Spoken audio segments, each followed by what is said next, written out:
It's time for another edition of Lewis at Large, 60 minutes of smart talk radio featuring guests from all walks of life in conversation with your host, Warner Lewis. So sit back and lend us your ears for the next hour. Now here with today's first guest is the host of Lewis at Large, Warner Lewis.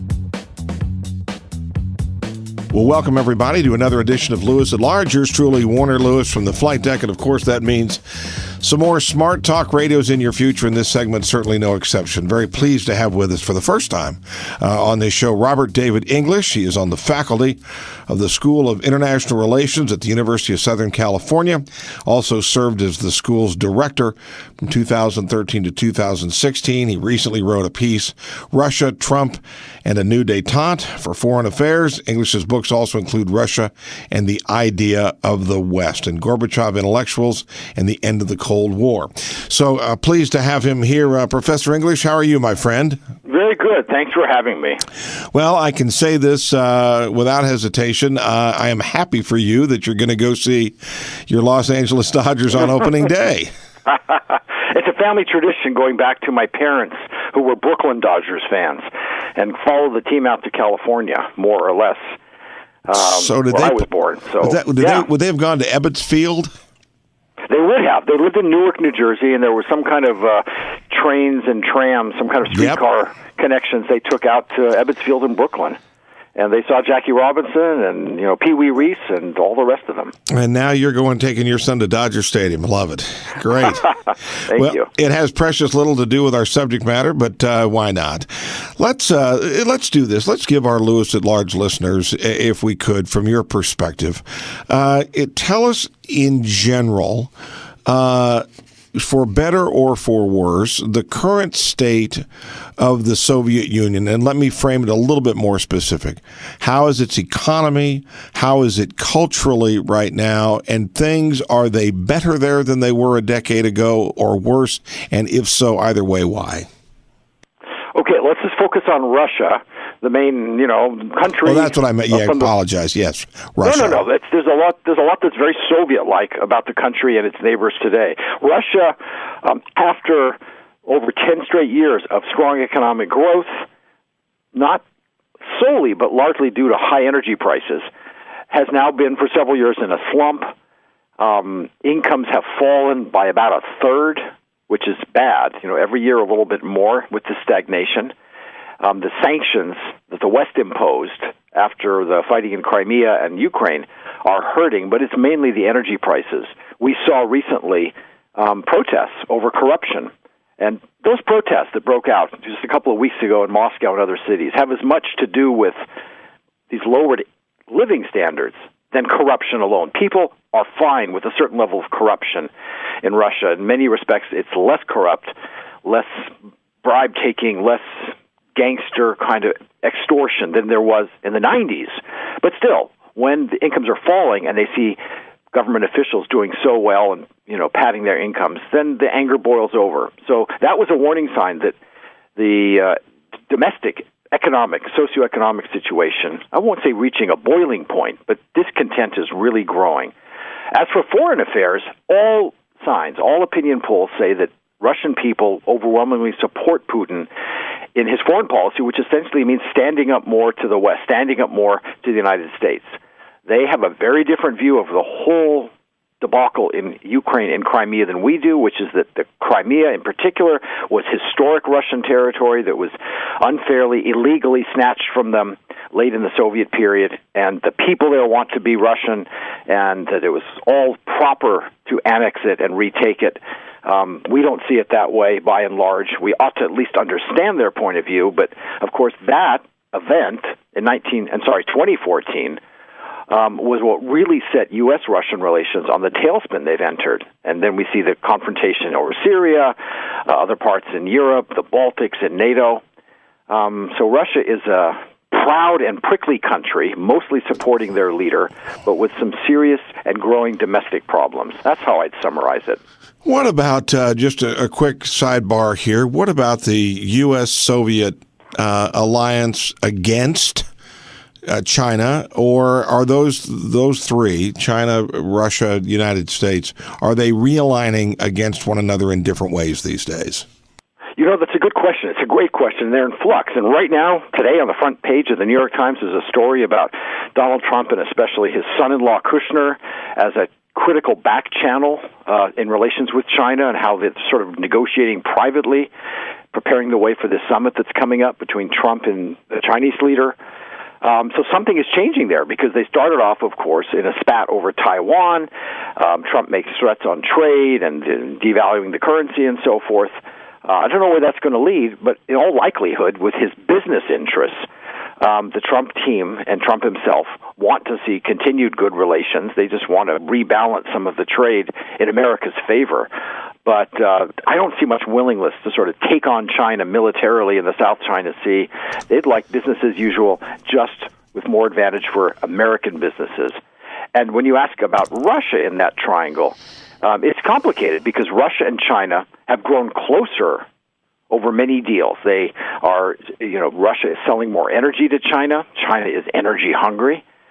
Russia and China are cautiously cooperating in Central Asia, where they sort of meet in building infrastructure, in building railways, in developing the region with pipelines. China has all the money, but Russia has the military influence. And so far, they seem to be successfully managing what could be a serious rivalry, in part because they both are very nervous about the United States, right? Ever since the Clinton, but especially the Bush administration, the invasion of Iraq, they shared this vision of two authoritarian governments, two authoritarian systems that saw the U.S. as a little out of control, trying to impose its views on the world, and unafraid to go and topple governments they didn't like. And that was that really seriously jarred both Moscow and Beijing. And they've kind of made common cause in opposing what they call U.S. unipolarity or hegemonism in the world.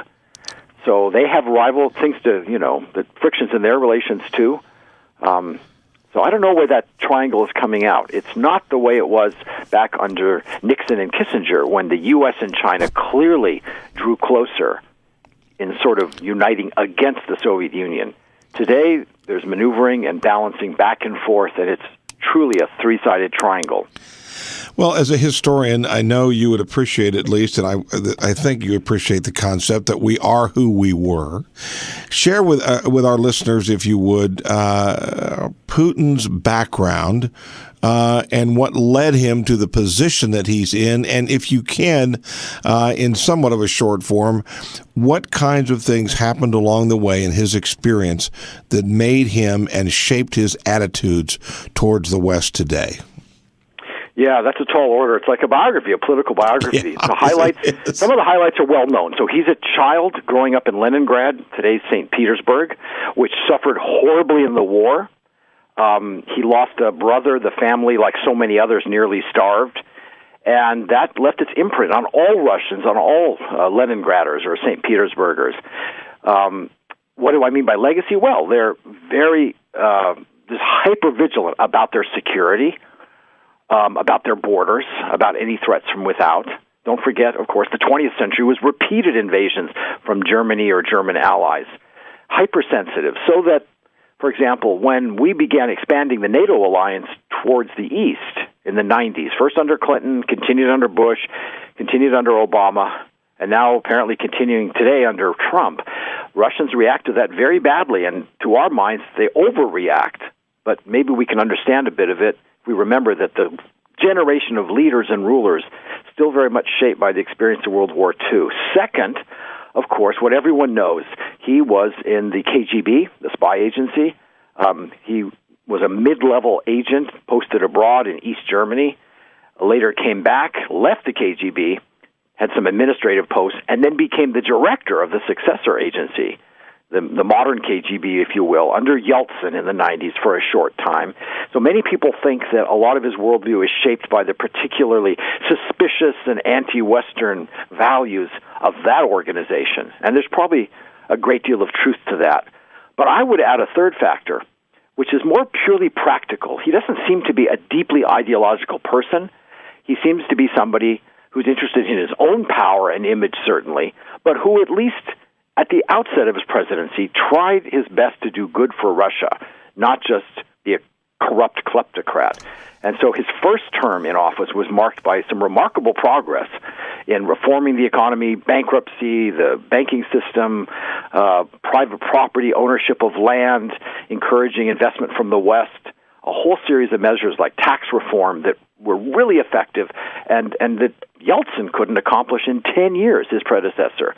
So the early Putin not only was economically oriented more towards the free market, he also was fairly pro-Western. People forget that after 9/11, Russia was our best ally. They were the first to extend condolences, to offer their own intelligence, to offer access to air bases in the region, support us in fighting the Taliban. And I would say we kind of blew it in the sense that the Bush administration took all of those Russian offers and then turned around and was nasty to Russia. We decided to abrogate the ABM treaty, which was very important to them.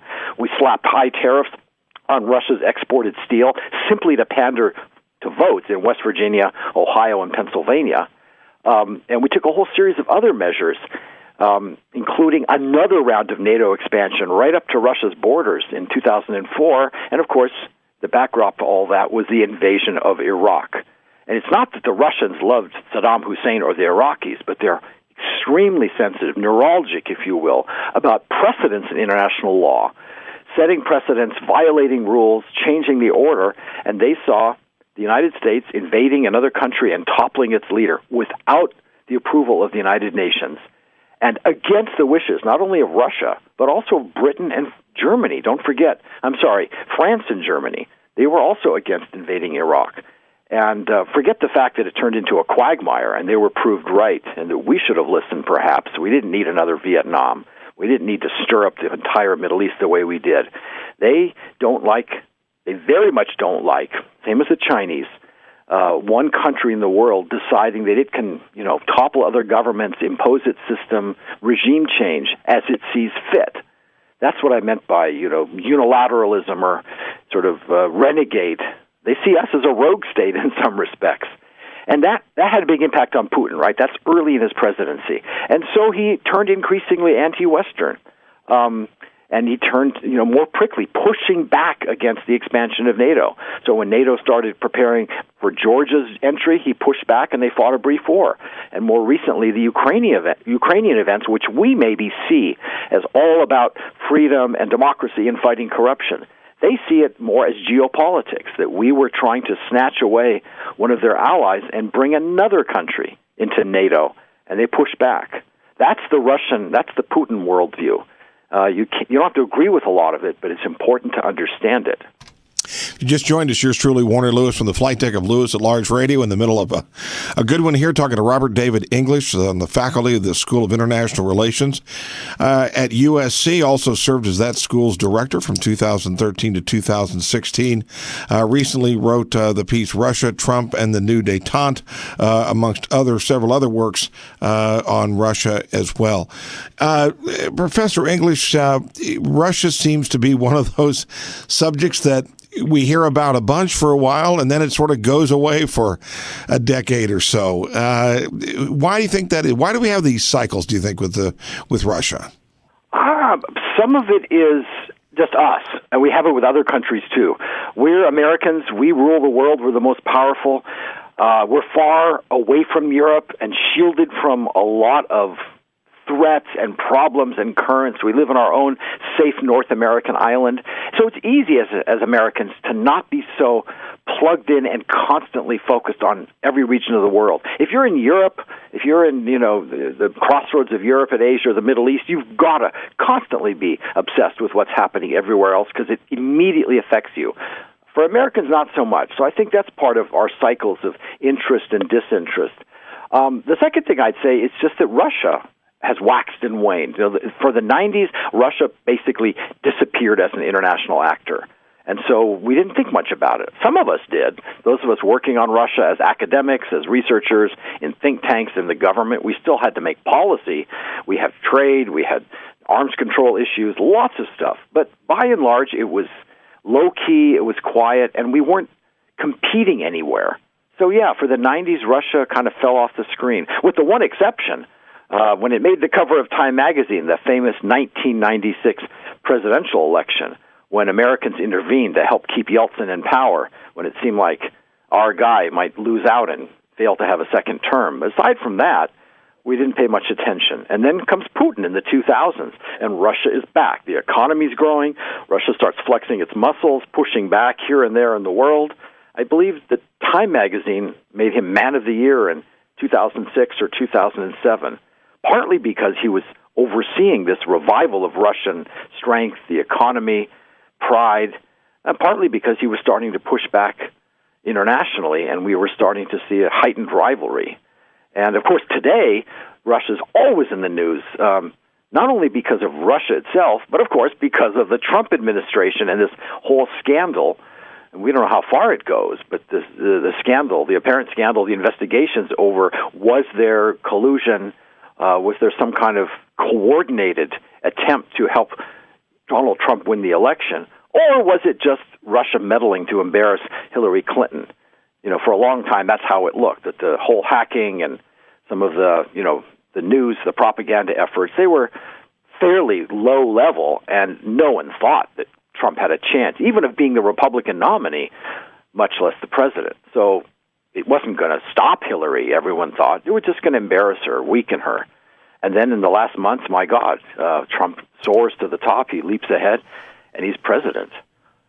Anyway, it's understandable with that scandal and the suspicions, not only that Russia did this and maybe turned the election, but what's more, Trump team people collaborated. If that's true, we don't know, but that's what's suggested.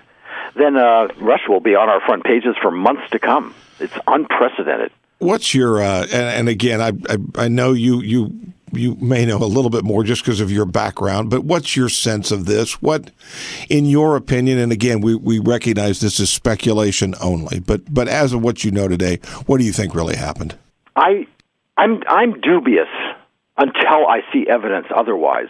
I'm dubious that it was the more extreme scenario, that Trump administration people knew about, coordinated with Russia, with Russian intelligence or Russian government officials to help turn the election. I just haven't seen any evidence of that yet. What we have seen is tons of contacts, probably some sleazy business interests. We already know that people like Manafort were consulting, right, for the Ukrainian government or for some shady oligarchs. We know that Michael Flynn was visiting and taking speakers' fees, for appearing at an event for Russian television, that he also consulted for a cybersecurity outfit there, Kaspersky Labs. He also endorsed some airline, some two-bit airline, Volga, something I'd never heard of. I've never flown on it, at least. And I've flown on everything that moves in Russia. So we know that there was money that Flynn failed to disclose, some payments. That's pretty sleazy. At least it kind of smells bad. But it's not substantially different from what we saw in the Bush administration when you had all these guys with oil interests and Halliburton. Remember, when we go into Iraq, certain oil companies stood to profit, and then they were giving out contracts for reconstruction, and there were all these allegations that the U.S. government was awarding them to friends and family, if you will, because there were so many oil interests and people with big fat portfolios and, long career experience in the oil industry. So maybe what we're seeing now is a little like that there's some financial chicanery, failure to report, conflict of interest. We've seen plenty of that, but we're still waiting for the smoking gun that shows something more, the political collaboration. And my bet is, sort of 60-40, that it'll stay the former and be plenty sleazy, but that we might not find that anyone actually collaborated to have Russia intervene in our elections. If it does, if I'm wrong, and the 40 or 30, whatever percent proves out, well, then we're in for an amazing ride. Yeah. There's nothing like that ever happened before. A presidential candidate and his team collaborating with a foreign government to turn the election. That's got some pretty heavy implications if that were to play out that way, for sure. Yeah. Well, again, we know what we know as of today, and certainly appreciate that insight there. What about, again, Professor English, going forward? Go out if you can, the best you can, 5 years, 10 years from now, assuming, let's just say this whole thing with the election pans out to be maybe sleazy, but certainly not not to the extent that there's a lot of legalities that are played out as a result of it. What do you see our relationship? How do you see it evolving? Better, worse? And if so, what's better about it and what might be worse about it as you go out, let's say, 5-10 years? If this scandal, if it's as you say, that means that this scandal should peter out over the coming months. Right, we'll have these investigations, we'll have outrage, we'll have some people forced to resign, embarrassed, slapped on the wrist, pay some tax penalties, but we won't see what some people suspect, what some of the Clinton people think happened. Then it will fade eventually. It'll be sort of like Benghazi was for the Republicans, right? They're after Hillary, but they never found anything really smoking gun. They just found lots of small mistakes or misjudgments. Then it will fade, and Trump will have some freedom to pursue a new policy if he wants to with Russia, and he says he does. Then the only variable is, will their people be competent enough? Because I think that the deck is clear at that point for a fresh start with Russia. And I don't mean a restart with all the button pushing and all the, sort of over-optimistic, naive expectations of, honey and sweetness. I simply mean a more business-like relationship where we're not clashing with each other. I think one where Russia wants to find a solution to Ukraine, a compromise deal so they can end that conflict and get out of eastern Ukraine. But they're going to want in return some kind of guarantee that Ukraine isn't going to turn around and join NATO, some kind of autonomy for the Russian population in those regions. There's a deal there waiting to be had. So that could happen, and that would certainly take a lot of pressure off. We would both sides like to find a solution in Syria. It's not helping Russia to be mired there endlessly, right? Some of the military-industrial types love the extension of Russian influence, but it's costly. People are dying. It's bad for Russia's image worldwide. They've made their point. Both of us now want to see a Syria going forward, some kind of transition to a post-Assad regime, but not the American way, which was topple him first. We can cooperate on some kind of plan there, which would help calm the larger Middle East, at least somewhat. So there are two big issues we could conceivably address going forward in a new Trump administration that's minded to improve relations with Russia and not worry so much about Russia's domestic affairs, if Russia is homophobic or retrograde and nationalistic, and simply deal with Russia the way realists deal with countries. Foreign policy first, leave each other to our own domestic affairs. What I think, however, is that Trump won't be able to do that unless they start showing some real competence in policymaking. And an administration that just shoots itself in the foot time and time again isn't going to have many feet left to walk on. And these are just self-inflicted injuries, internal fighting, splitting their own party. We haven't seen it play out on a major foreign issue, but if they can't even accomplish some basic domestic goals without these, without the civil war, I don't know how they can move forward on anything. So I wish it were different.